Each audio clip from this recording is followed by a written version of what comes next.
if you're recording your first album, I would just say just take an open-minded approach.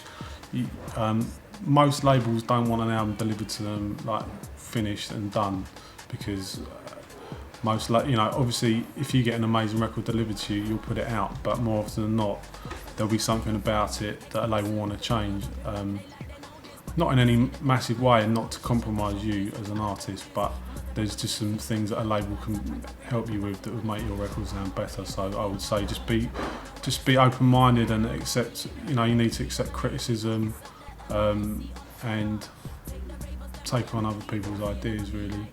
We didn't sign and then have to sit down for 2 years making an album. Like, we made our album, like, our own money was paid, Wiley paid for it in the studio, like it was all already done. When we came to Relentless, it was already, like, we had our album already. So now it's just a case of promoting it. So I don't know how other people are doing it, but we are for self, like, we've worked our own way up, we've done our album first, and that's how it went, basically.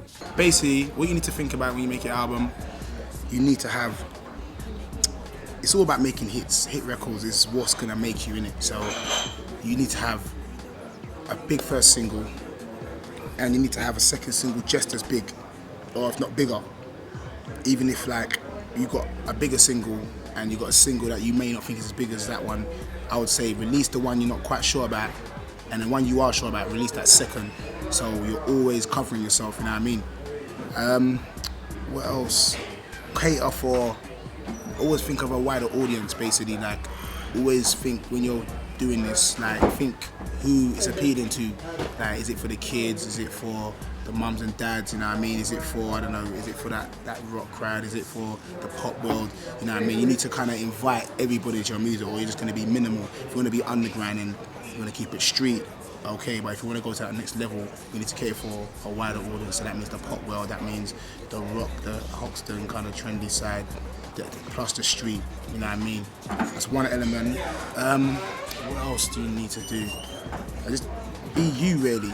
Like, if you're an UK act, just be you, you know what I mean? Once you start compromising your style and music, that's when you start going down, you know what I mean? So just do you. To record your debut album, it's probably the easiest album to record, because you've had all your life to write it. Not my quote, but it's absolutely true. You've had all your life to write that record. That's what you're going to get signed on by management, record companies and publishers. And actually, you've probably got, the nucleus of your record ready by the time you make your first album. So by virtue of that, making your first record is just follow your instinct. Follow your instinct, do what you've been doing, and don't let anyone change it. Don't let anyone change what you've done up to that point. Don't allow some big name producer come in and change what you've done. Because if you've got that far with the management, records and publishing, don't allow it to be changed to fit the market. Get the record company to adapt to what you're doing rather than trying to adapt your music.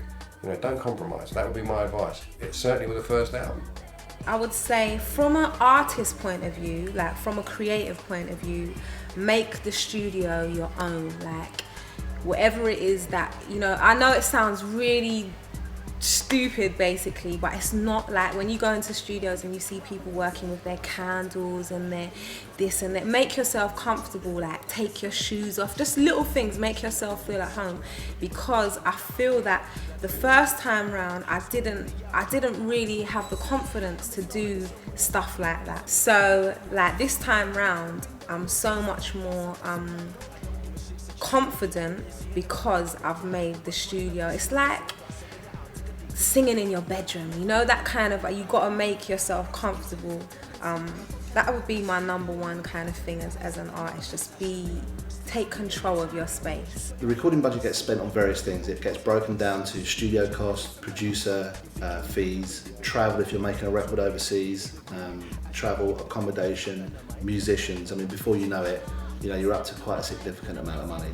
So you can't sign and make records with everyone that you find. You've really got to be focused about it. You've got to pick the winners. The average recording budget for an artist and their label is too much. Who pays for recording budget is the artist. So it's we front the money, then it's recouped as they sell records. So it's within their interest really not to spend an inordinate amount of money on it. because I think most artists feel that they want to spend a lot of money making the record, but the reality is when the royalty statement hits a few months later, artists never really understand until you see the number on a piece of paper how much money's been spent.